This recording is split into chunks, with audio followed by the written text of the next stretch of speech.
Guatemala, the general elections continue amidst reports against the ruling party of vote buying and other alleged irregularities. In Greece, exit polls called the lead for the conservative New Democracy Party in the country's parliamentary election. Russia says it has repelled new offensives by Ukrainian forces in 4 areas on the front line.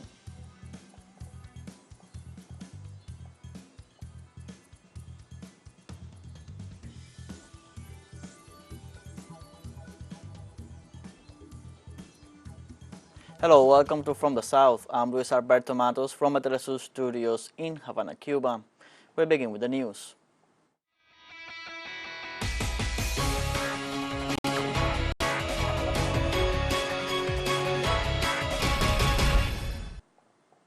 In Guatemala, the general elections continue. In the last hours, there were reports of alleged irregularities involving the ruling party. Center-left candidate Sandra Torres denounced that the government was buying votes with the delivery of food. Torres made the accusation after voting Sunday morning in a school in the capital. Among other irregularities that have been denounced are the harassment of voters, pressure against the citizens, as well as intimidation by the police, among others.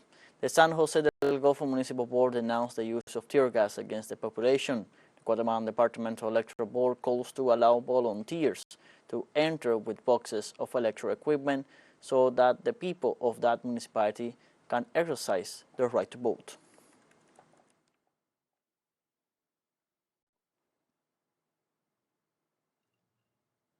The authorities of the Supreme Electoral Tribunal confirmed the closure of several voting centers in the municipality of San Jose del Golfo after the summer irregularities occurred.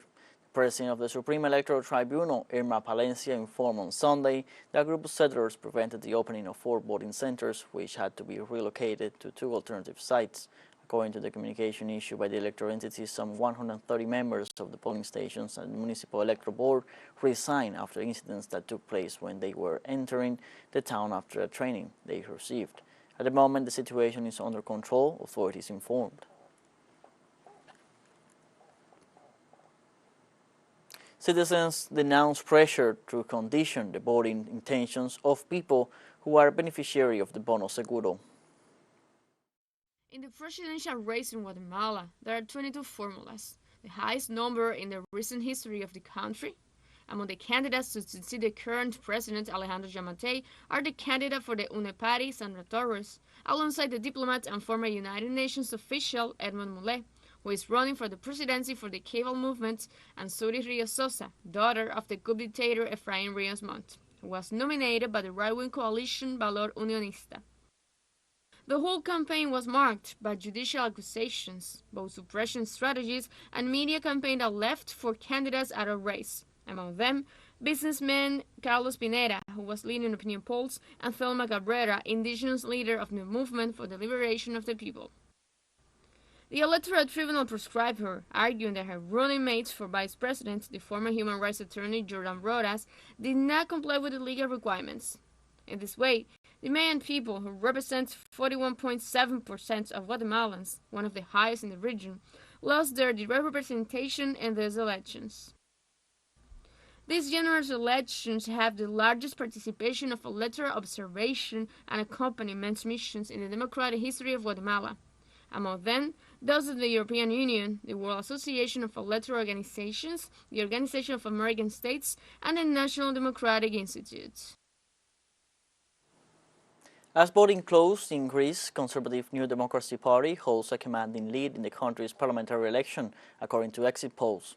This gave former Prime Minister Kyriakos Mitsotakis' New Democracy an important lead on Sunday's elections over Alexis Tsipras' Syriza party, which governed the country in 2015-2019. Greeks voted for the second time in little more than a month to elect a new parliament. The vote is overshadowed by a June 14 boat wreck off the coast of western Greece, in which hundreds of refugees and migrants either died or went missing. However, the disaster is unlikely to significantly affect the overall outcome, as Greeks are expected to focus on domestic economic issues. In Argentina, candidate lists for the upcoming primary elections closed at midnight on Saturday as presidential and legislative pre-candidates for all competing parties were made official.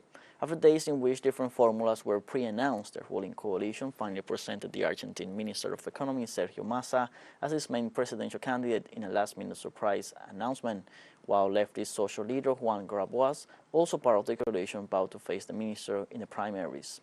For the opposition, Buenos Aires City Mayor Horacio Rodriguez Larreta and former Macri Security Minister Patricia Bullrich will compete within the Juntos por el Cambio coalition.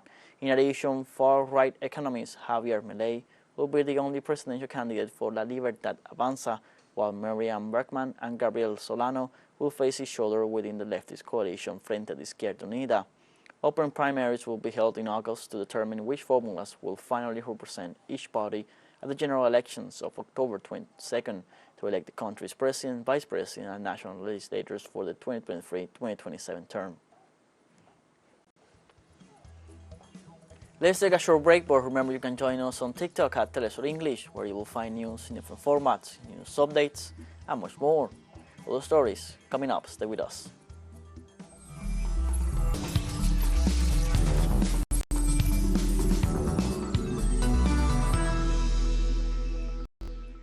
Welcome back from the south. Cuban authorities have confirmed the reception of 65 tons of foodstuffs sent from Bolivia's President Luis Arce. The shipment arrived at the Jose Marti International Airport in Havana and is intended for the victims of the heavy rains that hit recently the island's eastern provinces. Cuba's President Miguel Díaz-Canel expressed his deep gratitude to his Bolivian counterpart and described the donation as a solidarity gesture and an expression of the friendship that unites the peoples and governments of both countries. The intense rains overflowed rivers in the provinces of Granma, Holguín, and Camagüey, which caused the isolation of around 105 communities. Sunday marked the last day of a week of solidarity with Cuba in over 30 cities in the United States and other parts of the world. Take Cuba off the list of state sponsors of terror is the name of the campaign that intends to bring awareness on the policies of the current administration of Democrat Joe Biden towards the Caribbean island. Activist Carlos Lasso, coordinator of the Bridges of Love movement, said they were expecting a large attendance. Lasso, who traveled from Seattle, explained that the event will be attended by more than 100 solidarity organizations that will demand the Biden administration that Cuba be taken off the list of terrorist countries and that the blockade to be lifted once for all. A new massacre was registered in Honduras. 11 people were killed in Choloma, in the department of Cortes, in the north of the country. According to police sources, an unspecified number of armed men arrived at a billiards hall in Colonia Victoria and opened fire without saying a word. The dead have not been identified. Only 10 men and 1 woman are known to be dead. The area has been cordoned off by police. This is the 24th massacre reported in the country this year. A few days ago, members of the notorious Barrio 18 gang slaughtered 46 female inmates. The gang members were able to arm themselves with pistols and machetes, brush past guards, and attack. Honduras has reduced crime, but armed violence continues. The head of the Northern Zone confirmed that this latest incident was a mass execution. On Sunday, Pope Francis said to be deeply concerned and saddened by the latest prison massacre in Honduras, where 46 women inmates were killed. In his words, and after praying the Angelus, Francis remembered the terrible violence between rival gangs saw death and suffering in a Central American prison. The pontiff referred to the clash between female prisoners in jail in the National Women's National Penitentiary of Social Adaptation, which ended with 46 dead, 23 of them burned to death, while the other 23 were killed with bladed weapons or firearms. Francis prayed for the dead and asked that the hearts give space for fraternal coexistence, even inside prisons. After the grim incident, the Honduran President Xiomara Castro said in a message posted in Twitter that this was a monstrous act planned by gangs in full view and patience of security authorities, and promised that justice will be done. The Russian city of Rostov-on-Don, scene of the attempted armed mutiny by members of the Wagner Group, is calm after all troops left the territory. Hours after an agreement reached with the group's leader through the mediation of Belarusian President Alexander Lukashenko, Russian President Vladimir Putin issued a decree to normalize the country's traffic routes. On the other hand, the situation in the center of Rostov-on-Don had already come back to normal by Saturday midnight, and traffic on Budenovsky Avenue was fully restored. The Russian emergency services also confirmed that the fire at the oil depot in Voronezh was completely extinguished. For their part, Rostov-on-Don residents expressed their relief that the situation had resolved itself after hours of tension strained the town. I think that it's better to settle things on the battlefield, not to come to the southern city, a quiet, peaceful town, to settle things with tanks. I think this is not right. They came in with guns. It could have been so much worse. Yesterday, when I found out the news, I was, of course, very upset. I spent the whole day at home. I did not go out because they said that it was better not to go out. I had been following the news all day and I was really worried, so I'm glad everything turned out well. The Russian Foreign Ministry said on Sunday that China supported Russia's efforts to stabilize the country's situation during the Wagner Group crisis. The support was expressed during the visit to Beijing of the Russian Deputy Foreign Minister Andrei Rudenko. China also reiterated its interest in strengthening its cooperation with the Eurasian nation and reiterated that what had happened in Russia was an internal issue. The statement also said China was Russia's friendly neighbor and strategic partner for the new times, and supported Russia in maintaining national stability and realizing its development and prosperity.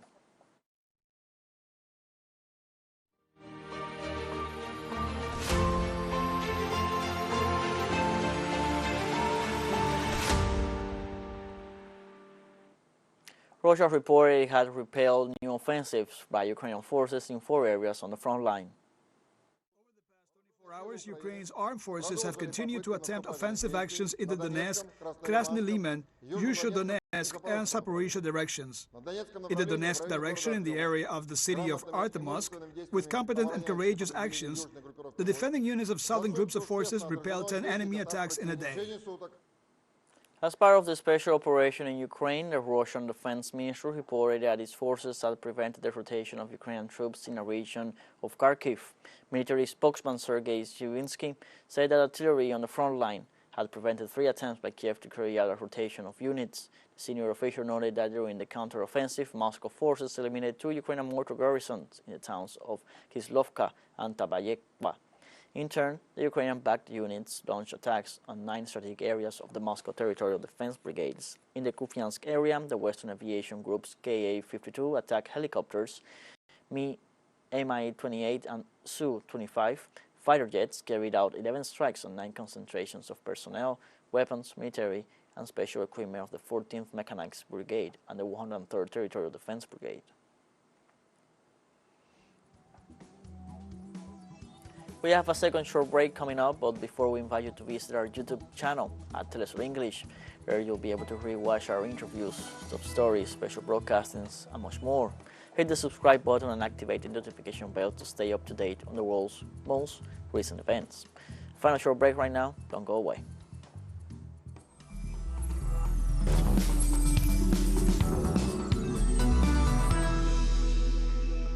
Welcome back from the south. A roller coaster accident at a Swedish amusement park on Sunday resulted in the tragic death of 1 individual and several others injured. The accident took place at the Gröna Lund amusement park in Stockholm when the park's Jetlines roller coaster experienced a partial derailment during a ride. Local police have launched an investigation into the matter while also ensuring the safety and evacuation of the place. The Jetline roller coaster, known for its steel tracks, offers an exhilarating experience, reaching speeds of up to 90 km per hour and soaring to heights of 30 meters. The Gröna Lund Park welcomes over 1 million visitors a year.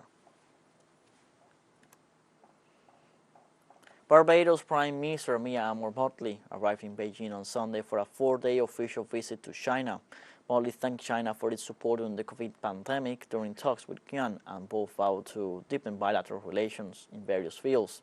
They also awaited the signing of a series of documents on increasing cooperation in fields such as blue economy or the sustainable use of ocean resources and the Global Development Initiative, which was proposed by China in 2021. Modi will attend the 14th annual meeting of the New Champions, also known as the Summer Davos Forum, in Tianjin. Barbados is a good friend and partner of China in the Caribbean region. Under the new circumstances, China is willing to enhance strategic mutual trust with Barbados, deepen cooperation in various fields. Friendly with Barbados to develop our bilateral relationship into an example of solidarity, cooperation, mutual benefits between developing countries. We thank China for being there for us during the COVID pandemic. It was a difficult time.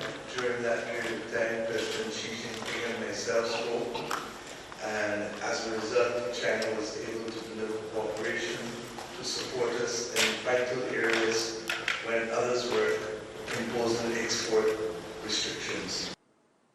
Chad's Prime Minister Saleh Kebsabo called on Sunday for urgent help from the international community to deal with the more than 400,000 Sudanese refugees in the country. Sudanese asylum seekers arrive in Chad suffering from malnutrition, economic difficulties, and recurring diseases, while fleeing harsh violence in their homeland. Prime Minister Kebsabo, in a diplomatic meeting, asked for technical and financial help to fight with this international mobilization, recalling that his country also suffers from different crises, especially displacements, where thousands of people are escaping from the abuses of rebel groups. Chad is under military control by Mahamat Idris Deby after he decided to extend his mandate. On Saturday, Zimbabwean President Emerson Mnangagwa, who is also leader of the ruling ZANU-PF party, launched his party's election campaign in preparation for the August 23rd elections. Addressing thousands of supporters who had congregated for the ruling party's first rally in Chipinge, about 440 kilometers from the capital Harare, Mnangagwa urged his supporters to vote for the ruling party that brought independence to the Southern African nation. He noted that his administration had managed to fulfill many of its promises and that if they resolved the fuel crisis, they would resolve electricity shortages. He also pointed out that Zimbabwe has managed to address the food security issue. The sanctions imposed on Zimbabwe over 2 decades ago by Western countries must not stop Zimbabweans from developing their country.